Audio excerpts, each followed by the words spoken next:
Three things I'm going to tell you about today. The first one is the physics behind a curveball. I know Scott taught us, he gave us a speech teaching how to throw a curveball, but I don't believe he talked about the physics behind why the ball curves. Now, we do have a physicist in the room, so if they would please refrain from correcting me. If I'm wrong, I would prefer to be ignorant. When a pitcher throws the ball and he's trying to throw a curveball, he throws the ball so that it spins this way, not this way, this way. And what's happening is the seams of the baseball are actually striking the air as it moves through it, and it causes it to push to the side like this. So if he wanted to make a curve the other way, he has to be able to throw it where it spins the opposite direction. And what's called a drop ball, or another description for it, I forget. Fork ball?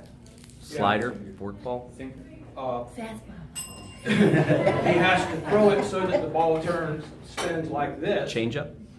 Yeah. And it pushes against the air and makes it drop. When I was a pitcher in Little League, and the guy could throw a really good drop ball. So I know what I'm talking about.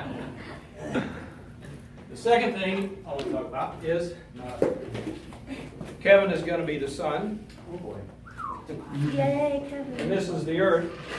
And I'm going to talk about the reason for the changes of the season. Did I say what I think? I forgot to say the third thing. The reason, the physics behind the curveball is one. The second one is the reason we have seasons. And the third one is the reason we have tides in the ocean. Okay. So the earth is sitting like this in space, not straight up. It's sitting actually at an angle. When it is in this position in relation to the sun, the northern hemisphere is closer to the sun than the southern hemisphere. That's why, so in the northern hemisphere, you are actually in the summer months. As it moves around the sun doesn't usually move, but in this case. We are going, this would be, at this point, if the sun is over here, we would be in the autumn equinox, going into the cooler seasons. So as the earth moves on around,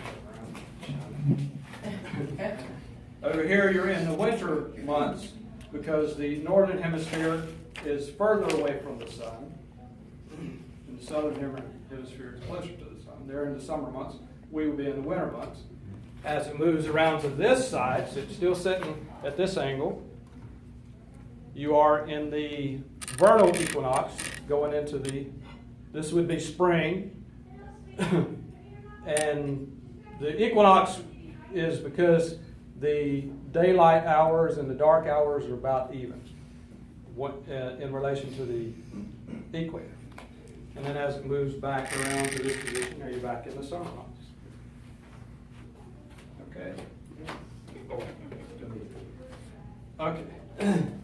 Now, the reason we have the tides, and this I thought was really interesting. I learned this in earth science.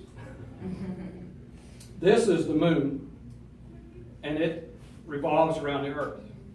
One direction or another, I'm not sure. The moon has gravitational forces pulling against it.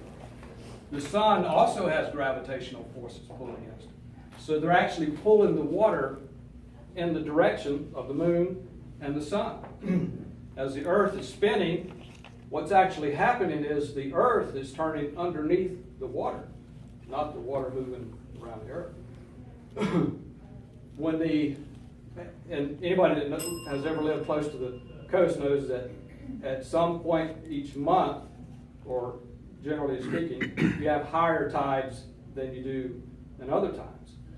That's because sometimes the moon will be on the same side of the earth as the sun, so you have the gravitational forces from both of them pulling the water in the same direction, so you have a higher tide.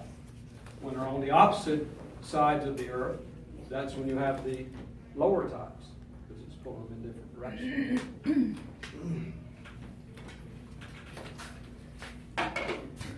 Thank you to the sun.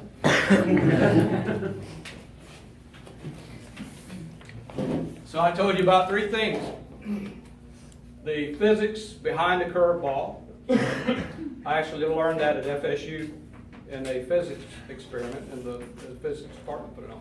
He used a basketball, and he was in this big lab, and he would throw it and make it spin, and you could actually see it curve. I told you about the seasons of the earth and why we have the seasons. And I told you about the tides of the oceans and why we have the tides.